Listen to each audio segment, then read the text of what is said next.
So, in tonight's rant of his speech, Donald Trump said that if he loses the election in November, there will be a bloodbath in our country. I'm here to tell you that there will be no bloodbath in our country when Donald Trump loses in November. Donald Trump is a domestic terrorist. Donald Trump is a stochastic terrorist, and he is a national security threat. But he does not have the power and the force to create a bloodbath in our country if he loses. What will happen is what we have seen happening in the last 3 years. He will keep attacking the people, he will keep attacking election integrity, he will keep having his people get lawless and go after election workers, and there will be mayhem to a certain degree. But when he loses in November, remember he's not in power. Remember that the law enforcement, under federal law enforcement under President Biden, and state law enforcement and local law enforcement will be on hand and alert, because nothing like January 6th can and should nor will happen again. And one more very important thing, and this is critical to everything, is that we turn out and vote in overwhelming numbers. You don't like Joe Biden? That's all right. But vote against Donald Trump. And right now, a vote for Joe Biden is a vote for your country, a vote for my country, for our republic. And a vote for Donald Trump is a vote towards tyranny. Donald Trump has already said that he would like to terminate parts of the Constitution. I would imagine the part of the Constitution that he would like gone would be the term limits part. And he has channeled Hitler. He has talked about concentration camps for migrants. And it is a manifesto that we are seeing him regurgitate over and over and over and inundate his flock. So we have a duty to remain vigilant. We have a duty to go and vote. We have a duty to inform our fellow Americans of the truth. We have a duty as Democrats and as Americans to ask people to vote for the man who will keep our republic going. Vote for Joe Biden. Remember, third party candidates take away, because of how our system is built, take away from the unity of our country. It takes away from the unity of what the United States of America really means. And if you value your vote, you will forget about third parties and green parties and what a caricature of the Kennedy family is doing. You will focus on what is good for our country. And what's good for our country is that Joe Biden and an extremely effective Democratic Congress do what they did in the first 2 years of Joe Biden. Come up with these acts that build our infrastructure, that bring us up to the 21st century, that balances energy independence with sustainability, that partners with democracies of the world instead of autocracies and tyrants, that wants to be part of a global family that thinks globally and acts locally. And we have a duty to vote. We have a duty to ensure, and when I say we, I mean we the people have a duty to make sure that Donald Trump never gets anywhere near the Oval Office again. And if we don't fulfill our duty and if we don't vote for Joe Biden in November, we risk having our democracy slide away, our individual rights go away. A very radical Supreme Court has already taken away the woman's right to choose. They are now after contraceptives. They will be after the right to marry. They will go after privacy rights. They will go after family rights. It will become an authoritarian state before your eyes, before you know it. Your Social Security and Medicare will become a thing of the past. So many social services that help so many in need who cannot afford their basic health care. Those services in states and local governments will go away because they will lose their federal funding. And that is how important it is for you to understand that your vote is the vote for democracy. And should you vote for anybody other than Joe Biden, that vote for democracy gets diluted. And worse, if you vote for Trump, then you are voting against our republic. I know there are very many Americans who still will vote for Donald Trump. And if anything, my plea to you is to see with open eyes, without prejudice in your heart and hatred for what you don't understand, clouding your judgment, and see whether what happened under Donald Trump was really better than what is happening under Joe Biden. The basic truth of the matter is 1 million+ Americans died because Donald Trump failed to properly implement procedures and properly lead his people, lead his flock to ensure that COVID didn't become a major problem. He instead ignored it. He instead played it down. He instead suggested shining light up our butts.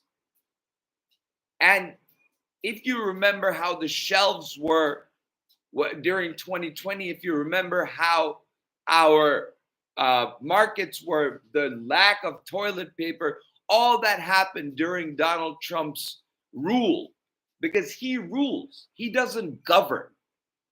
And if you forgot that, then you do a disservice to 1 million+ Americans who have died through COVID. You know, Donald Trump's fans say, you know, he never went through a war, blah, blah, blah.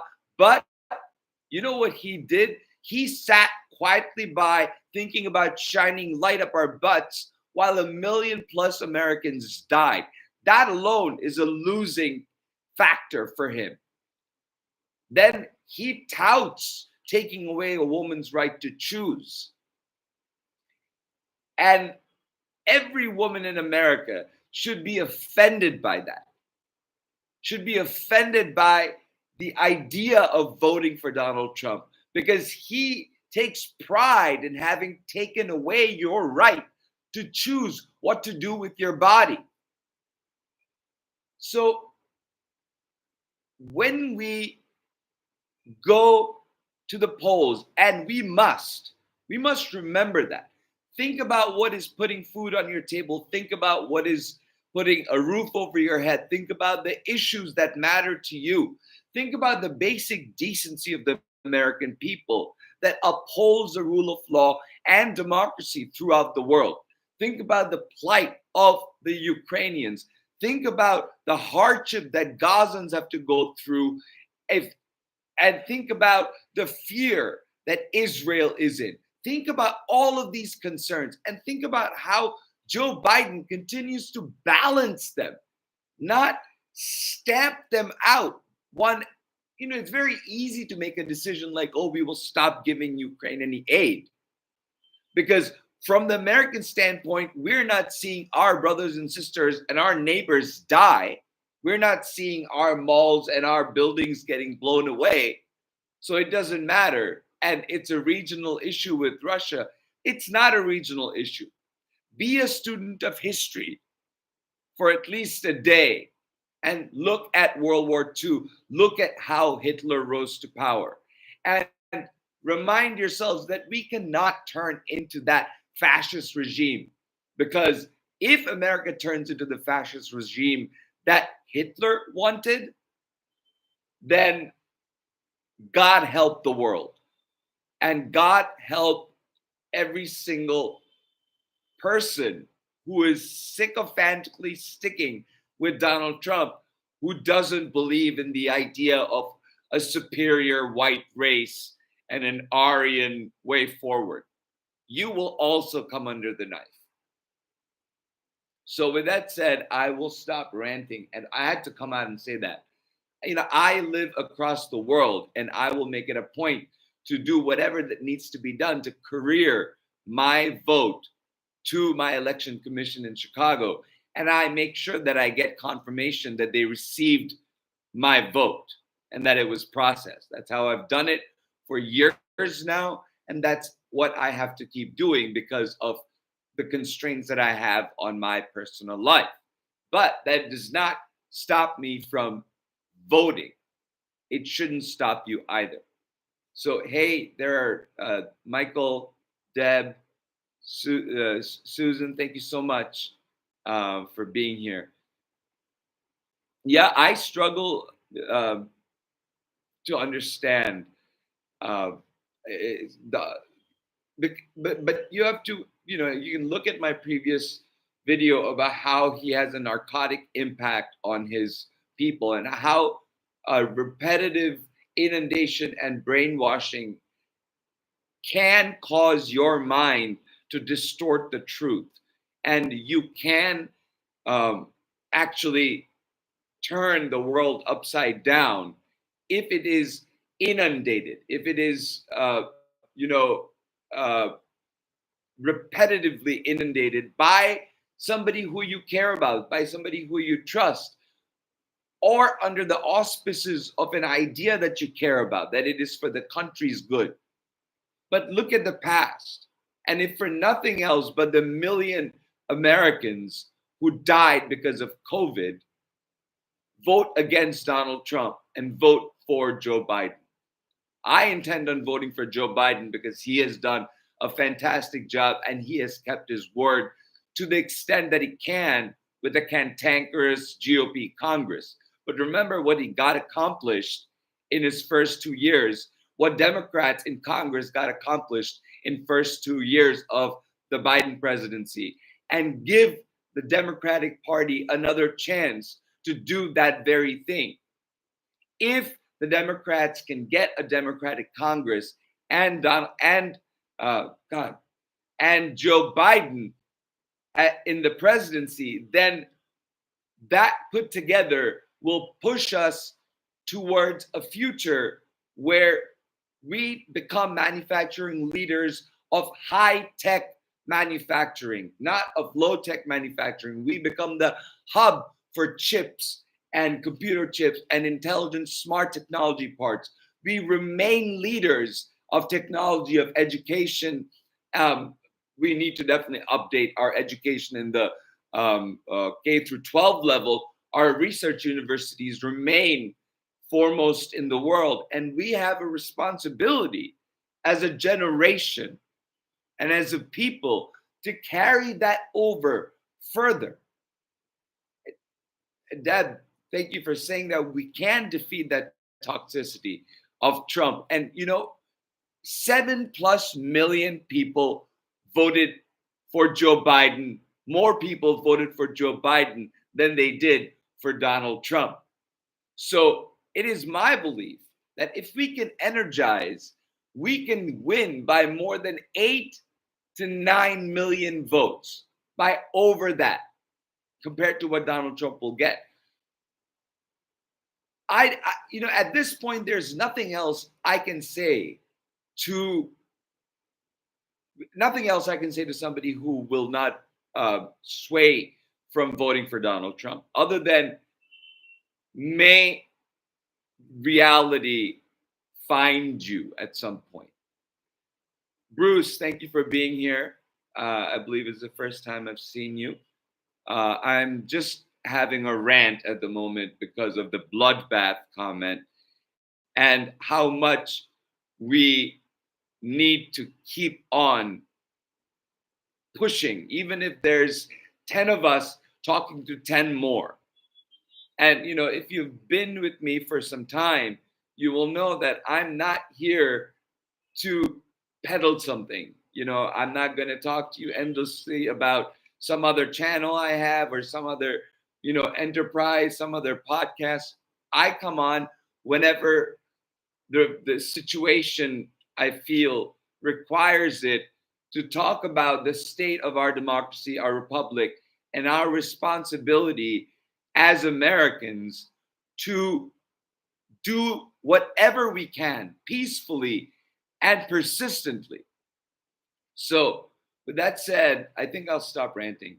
Thank you so much, Bruce. Thank you so much, Deb. Thank you so much, Mike, Belandia. I know who that is. And let's uh, let's keep on, you know, energizing the people for as long as we can to get to the elections and push the argument for why President Biden is the right choice, not for politics' sake, but for country's sake, but for democracy's sake. All right. Thank you so much. Oh, um, hey, Susan. Yeah, I've been calling out for eons, and I'm glad that you brought it up, and I'm glad that more people are awake to it. And I committed to not stopping until Donald Trump's plague is gone. So that's how I intend on doing it. This is how, with this interaction, with this, you know, a camaraderie and understanding that even across thousands of miles, we have this in common. We have our republic in common. We hold ourselves to be uh, different from other countries because we believe in the core unifying principles of our constitution. So that that's why I love my country, because it's and I'm fascinated by the Constitution. And if nothing else, all the bad notwithstanding, this time period in history is going to leave for future generations the legacy of what we did when there was a threat to democracy, whether we were up to it or not. I believe that we are up to it. I believe that we can do it. I believe that there's many more of us who want our republic to come and perpetuate for another 246 years. So, with that said, again, I will stop now. Uh, Thank you so much for being here. Thank you so much for being here with me for so long, Susan and Bruce and Deb, by like listening to the message and hopefully sharing it with others, where more of us can look at the facts, look at the situation on the ground, and see whether the truth is being peddled. Like right before I came on, there was this thing about how Joe Biden lacked the manly vigor or some nonsense like that, and I that that Donald Trump has, and I've talked about this. Manliness pervades the core of every American conversation, whether you see it or believe it or not. And I did a big long episode about it, which was really bad lighting. So I will try to see if I can do another. But it was a long history sort of story of where this manliness and manhood question comes, and how that has played a huge role in American politics and American society. So, um, you know, it's not a coincidence that the right wing is talking about manhood and manliness over and over again. It's it's not a coincidence. It's a recurring thing in our society, and I think that this time around we have the ability to identify the misnomenclature of masculinity into American manliness, and the Frankenstein monster that American manliness created. And it's happened for hundreds of years now. And so, uh, you can go back and type in manliness onto my channel, and the video will probably come up. So, with that said, Amy, thank you for being here. Again, everybody, thank you. I will come back and talk about it again. It's been a while since I've just openly ranted like this, but that comment about the bloodbath made my blood boil, and I just had to come out and say something. Anyway, take care, everybody. Thank you so much for the lively conversation. I hope I answered. There weren't any questions. There were some very nice, kind words, and I really appreciate that. Uh, yeah, Biden has a wealth of wisdom. His age is an asset, and he has shown no, weakness that I've seen. So a man who is 80 years old can talk for an hour and a half and not have his throat crack, not drink a glass of water. Man, I'm running on 22 minutes and I got to drink water, and I'm, running out of wind. So, how, I don't know, you can say that Donald Trump is in any way manly compared to Joe Biden. He literally melts like a Madame Tussauds, doll, Donald Trump, when he comes off of stage from his talks. And when he talks in riddles and in a language that English grammar died, sounds like. And then you compare that to how Joe Biden gave his State of the Union speech, and you compare the two, and you have to be just totally, any rational person would look at that and say, well, Joe Biden seems like he is making sense, and Donald Trump, I'm not sure what he just did, but he looks like he's literally melting down. So, I mean, that's what I have to say about where we are right now. But I will end with this. Do not underestimate Donald Trump's threats. There will be no bloodbath, but there will be people who will come out and who will profess allegiance to Donald Trump and go out on shooting sprees. There will be. And so we have to be vigilant.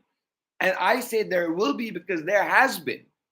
Let's go back to Solomon Pena in New Mexico. Let's go back to the guy who hit Nancy Pelosi's husband in the head with a hammer. DePape, I believe, was his name. Look at Abigail Shry, who called in a death threat against Judge Chutkan. That stuff will keep happening. But we have a responsibility to alert the authorities the moment we know.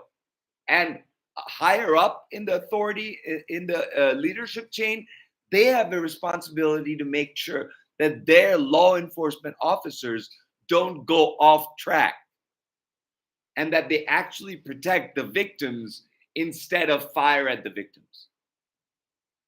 So it's a big, convoluted thing to talk about when you start talking about our democracy. But suffice it to say that our country would not be better off with Donald Trump at the helm. We have come a long way in the last 4 years with Joe Biden's leadership, and we have a long, long way to go. And I believe, and I believe everyone who's here believes that when Joe Biden gets the 4 more years, that he will finish what he started, and we will have a better country, and we will be better for it. Okay. Thank you for the support. I'm gonna go now because I need a drink of water. Take care.